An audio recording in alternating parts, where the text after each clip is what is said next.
안녕하세요. MD렉스 이상원입니다. 반갑습니다. 이번 시간에는 역시나 의료기기 하시는 분들이라면 관심이 많으실 치료재료 보험 등재 절차에 대해서 소개해드리도록 하겠습니다. 보시는 바와 같이 목차는 크게 네 가지로 구성되고요. 순서대로 차근차근 설명드리도록 하겠습니다. 본격적으로 시작하기에 앞서 저희 회사 소개를 빼놓을 순 없겠죠. 간단하게만 하고 넘어가도록 하겠습니다. 저희 MD렉스는 의료기기 및 디지털 헬스 분야 전문 컨설팅 회사입니다. 미국이나 유럽의 인허가 컨설팅을 하는 회사는 이미 많지만 저희는 미국, 유럽뿐만 아니라 아시아나 중동 지역 시장 진입 업무에 포커싱을 두고 있고요. 특히 글로벌 의료기기 시장 규모 2, 3위를 다투는 일본 쪽 인허가와 보험 등재 업무에 강점을 가지고 있습니다. 이 밖에도 한국의 의료기기 인허가 및 KGMP 대응, 보험 등재 관련 자문, 라이선스 홀딩, 그리고 사후관리 분야 자문 업무 등을 고객들에게 제공해드리고 있는 회사라고 보시면 됩니다. 자, 이제 건강보험 청구 절차에 대해서 설명드리겠습니다.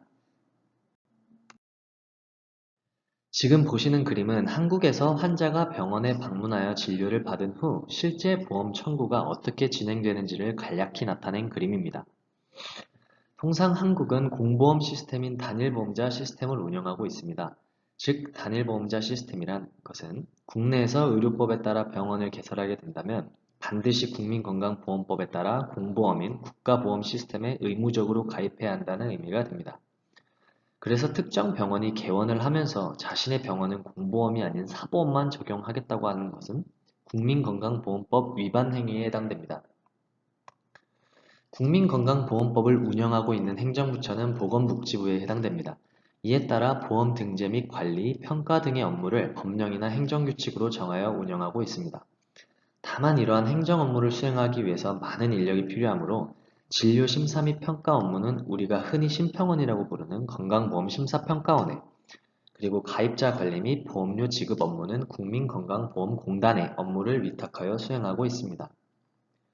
그래서 환자가 병원에 방문하여 진료 및 치료를 받게 되면 환자는 법에서 정하고 있는 환자 본인 부담금인 약 20%만 병원에 납부하면 됩니다. 그리고 병원은 진료 내역 및 비용 청구 자료를 심평원에 제출하게 되면 심평원에서는 행정규칙 등에서 정하고 있는 진료 행위 및 청구된 비용의 적정성, 급여 기준 준수 여부 등 진료의 적절성을 평가하고 적합한 경우에만 청구된 비용이 병원에 지급되도록 국민건강보험공단에 심사 결과를 통보하게 됩니다. 심사 결과를 통보받은 국민건강보험공단은 환자 본인 부담금을 제외한 진료 비용의 약 80%를 병원에게 제공하게 됩니다. 참고로 공보험에서 책임지지 않는 환자 본인 부담금 20% 부분과 비급여 부분에서는 사보험 시스템이 적용되고 있습니다. 사보험은 보험회사마다 실손보험, 암보험 및 간병보험 등 다양한 종류가 존재하고 있습니다. 추가로 심평원은 진료심사 및 평가 업무 이외에도 보건복지부로부터 업무를 위임받아 국민건강보험 요양급여의 기준에 관한 규칙에 따라 약제, 행위 및 치료재료에 대한 보험 등재 업무도 수행하고 있습니다. 그러면 이제 새로운 의료기기 보험 등재 절차에 대해서 알아보겠습니다. 상기에서도 언급한 것과 같이 국민건강보험 요양급여의 기준에 관한 규칙에 따라 심평원에서는 약제, 행위, 치료치료에 대한 보험 등재 업무를 수행하고 있습니다. 그중 약제인 경우는 파지티브 리스트 방식을 적용하고 있습니다. 즉, 의약품인 경우 공보험 시스템 하에서 급여로 등재된 제품만 행정규칙으로 가격을 포함하여 고시하고 있고, 고시되지 않은 제품은 모두 비급여로 판매가 가능하도록 운영하고 있습니다. 반면에 의료행위와 치료재료는 모두 네거티브 리스트 방법을 적용하고 있습니다. 즉, 정부에서 비급여 대상 행위와 치료재료를 행정규칙으로 고시하고 있다는 의미이고, 고시되지 않은 행위와 치료재료는 모두 급여 대상으로 분류된다는 것입니다. 그런데 급여 대상으로 분류한다는 의미는 정부에서 비용 효과성을 평가하여 환자군과 가격을 결정한다는 의미이므로 결국 급여로 결정된 행위와 치료재료 모두 가격을 결정하여 고시하고 있습니다. 따라서 행위와 치료재료는 네거티브 리스트 방식과 파지티브 리스트 방식을 병행하고 있다는 의미가 정확한 해석이라고 보시면 될 것 같습니다. 결론적으로 새로운 행위나 치료재료인 경우는 모두 심평원에 보험 등재를 해야 합니다. 참고로 행위인 경우 비용 효과성이 적절하여 급여로 결정될 경우 가격을 결정하기 위해서 의료인의 업무량, 그리고 진료 비용, 그리고 위험도를 계산하여 최종 급여 가격이 결정되는 구조입니다. 이 가격 결정 방법에 대해서 자세하게는 다음 영상에서 구체적으로 다시 설명드리도록 하겠습니다. 자, 이제 새로운 의료기기가 식약처로부터 제품 허가를 받게 되면 개별 행정법에 따라 어떻게 보험 등재를 해야 하는지 설명드리겠습니다. 통상 새로운 의료기기는 보험 등재를 위해 크게 두 가지로 나뉜다고 보시면 됩니다. 즉, 의료 행위에 사용되는 장비, 체진단 시약 및 소프트웨어에 해당되는지, 아니면 의료 행위에 사용되는 고가의 일회용 소모성 제품인 치료재료에 해당되는지 여부입니다. 이는 병원이 의료 행위에 사용되는 장비, 체진단 시약 및 소프트웨어 구매 비용을 의료 행위 비용에 포함시켜 가격을 결정하겠다는 의미입니다. 반면에 의료 행위에 사용되는 고가의 일회용 소모성 제품인 치료재료인 경우 개별 제품을 평가하여 개별 제품별로 보험 등재 가격을 결정하겠다는 의미입니다. 이에 따라 의료 행위에 포함되는 장비, 체진단 시약 및 소프트웨어 등은 의료 행위 보험 등재 절차인 윗부분을 따라가야만 합니다. 반면에 의료 행위에 포함되지 않고 별도 산정을 받기 위한 고가의 치료재료인 경우는 개별 제품에 대한 가격 결정을 위해 아래 부분을 따라야 되겠습니다. 윗부분의 행위 보험 등재에 대한 설명은 별도 영상에서 소개하였으므로 오늘은 아래 부분의 치료재료 등재 절차만 소개하도록 하겠습니다.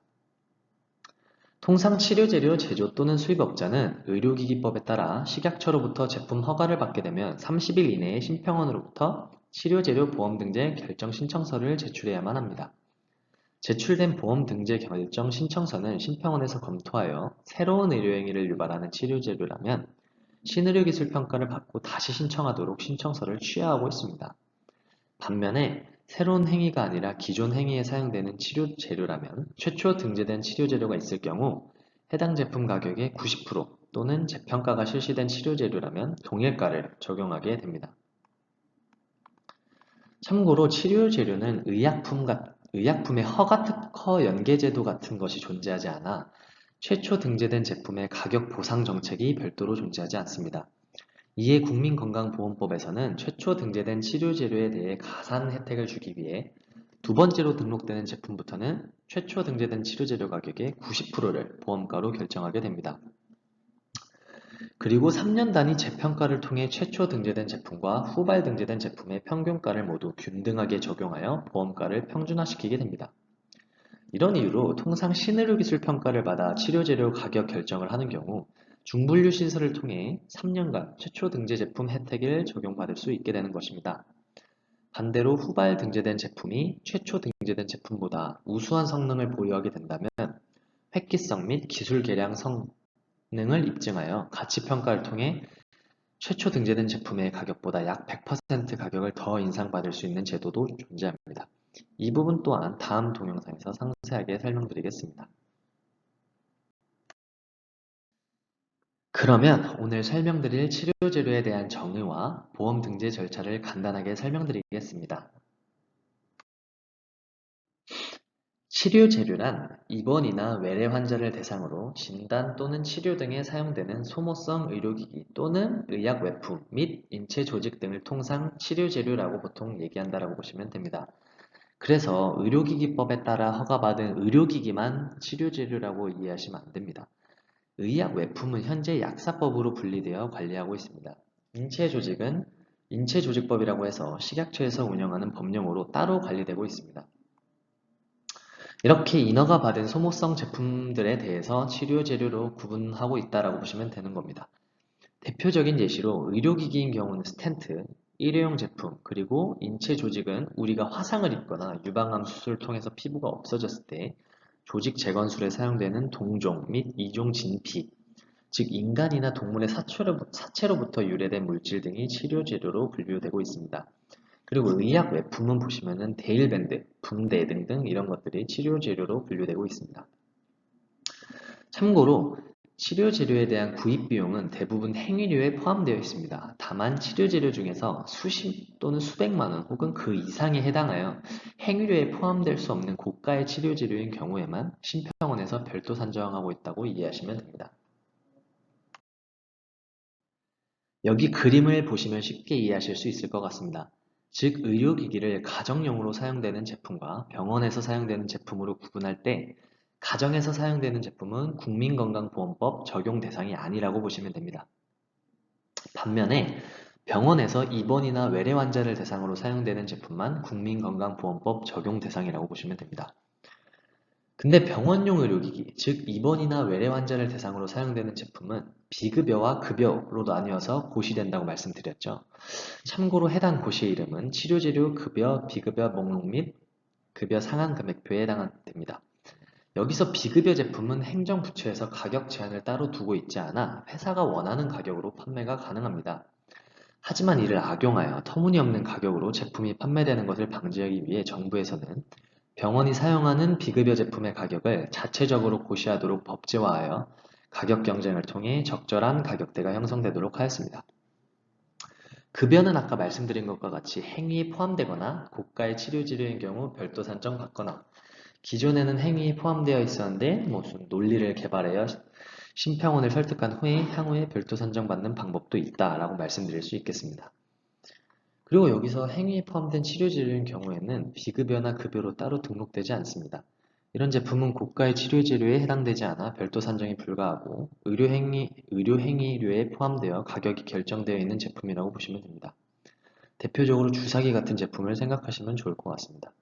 이에 따라 식약처로부터 허가받은 의료기기 중에서 행위료에 포함되어 있는 치료재료인 경우 치료재료 결정 신청을 별도로 하지 않고 바로 판매하셔도 문제가 되지 않습니다. 그러면 이러한 치료재료에 대해서 심평원에서는 어떻게 분류하고 있냐라고 하면은 치료재료는 크게 대분류, 중분류, 소분류 이렇게 구분하고 있습니다. 식약처에서도 품목 분류를 할 때 의료기기를 대분류, 중분류, 소분류 이렇게 구분하고 있잖아요. 이처럼 행정 편의를 위해 심평원에서도 같은 사용 목적으로 사용되는 치료재료를 동일하게 관리하기 위한 목적으로 분류 체계를 만들어 시행하고 있습니다. 보통 대분류는 진료과별 기능이나 용도에 따라 구분하고 있고 중분류는 형태, 재질, 사용 부위 및 사용 방법 등으로 구분하고 있습니다. 그리고 소분류 같은 경우는 업체 및 제품별로 구분하고 있습니다. 이에 따라 분류를 위한 목적으로 치료 재료 코드를 통상 8단위로 사용하고 있습니다. 예를 들어서 동일 목적으로 사용되는 자동 봉합기라면 대분류 B1으로 분류하고 봉합기의 형태, 재질, 규격 등에 따라서 중분류를 나눠서 구분하고 개별 중분류 밑에 회사 및 제품별로 소분류를 등재하는 것입니다. 이렇게 중분류된 경우 묶여서 동일한 가격 정책에 따라 가격이 결정되고 있습니다. 그래서 표에서 보이는 것과 같이 급여 대상 대분류 A군 핵의학 검사용군부터 T군 인체조직군까지로 구분되며 비급여 정액수가인 N군 및 선별급여 S군 등이 그 다음 순서로 치료재료 고시에 등재되게 됩니다. 참고로 개별군 밑에는 두 단위의 대분류가 세부적으로 기술되어 있습니다. 표를 참고해 주시면 되겠습니다. 이제 치료재료 등록 절차를 말씀드리겠습니다. 우선 치료재료 등재 신청을 할 수 있는 신청자는 의료기기법에 따른 제조업자나 수입업자만이 될 수 있습니다. 이에 외국 제조원이 제품을 한국에 수출하기 위해서는 한국의 자회사 또는 대리점, 그리고 MDX와 같은 라이센스 홀더를 수입업자로 지정해야 하고 해당 수입업자가 치료재료 결정 신청서를 제출하도록 해야 합니다. 치료재료 결정 신청은 식약처로부터 허가 인증 신고를 받은 날로부터 30일 이내에 반드시 신청해야 합니다. 참고로 새로운 의료 행위에 해당되는지 심평원에 질의 중인 제품이 기존 기술에 사용되는 치료재료라고 해석된다면 그 결과를 통보받은 날로부터 30일 이내에 신청해야 합니다. 마지막으로 심평원으로부터 새로운 의료 행위에 사용되는 치료재료에 해당된다고 결정된 경우 신의료기술 평가가 완료된 후 환자에게 최초 사용한 날로부터 30일 이내에 치료재료 결정 신청을 해야만 합니다. 이렇게 30일 이내에 신청하도록 요구하는 것은 30일 이내에 신청한 제품에 한해서만 치료재료 가격이 결정되어 최종 고시되기 전까지 비급여로 사용 가능하도록 허용하고 있기 때문입니다. 만약 30일이 넘어서 치료재료 결정 신청을 하게 되면 최종 고시되기 전까지 의료기관에서 사용된 해당 제품에 대해 보험 청구를 할 수 없게 됩니다. 이 점 유의하셔야 합니다. 다음으로 심평원에 제출할 때 작성해야 하는 신청서와 첨부 자료에 대해 말씀드리겠습니다.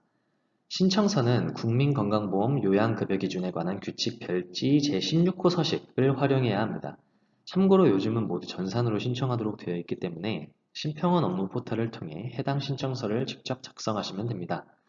그리고 함께 제출해야 하는 자료로는 식약처로부터 받은 제품 허가, 인증 신고증, 판매 예정가 산출 근거 자료 및 비용 효과에 관한 자료 등을 제출해야 합니다.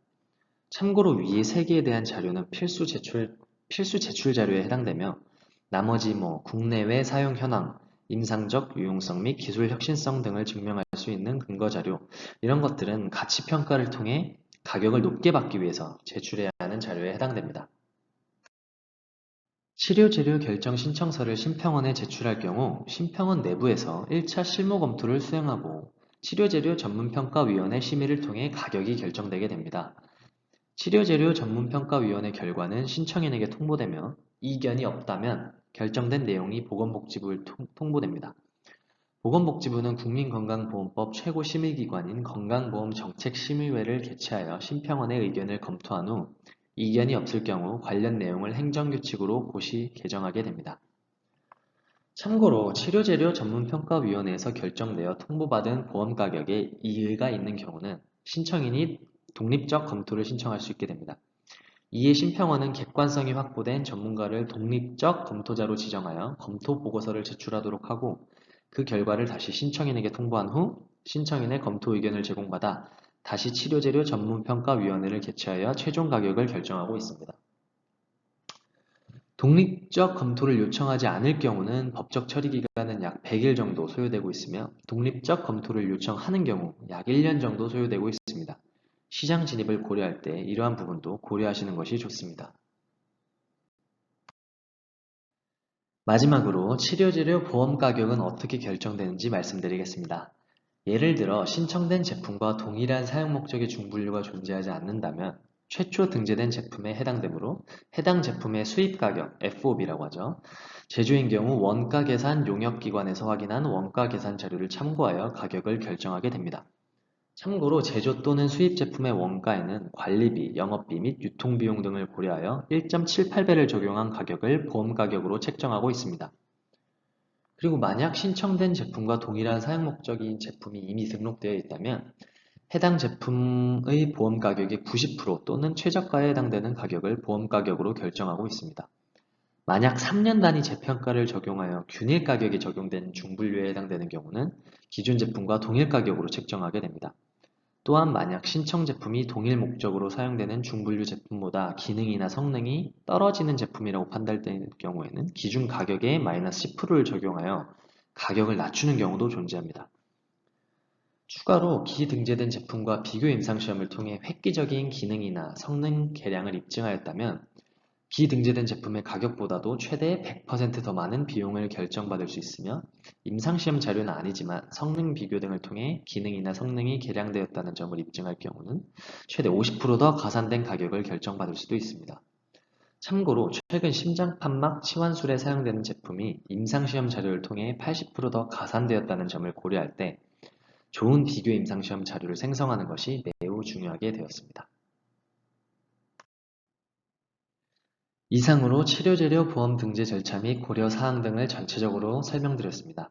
치료재료 보험 가격은 회사의 매출에 직접적으로 연관이 되는 매우 중요한 부분이기 때문에 전문성이 높고 경험이 많은 저희 MD렉스의 컨설팅을 의뢰해 주시거나 MD렉스를 라이선스 홀더로 이용하는 것을 추천드리겠습니다. 장시간 경청해 주셔서 감사드리고 이상으로 마치도록 하겠습니다. 감사합니다.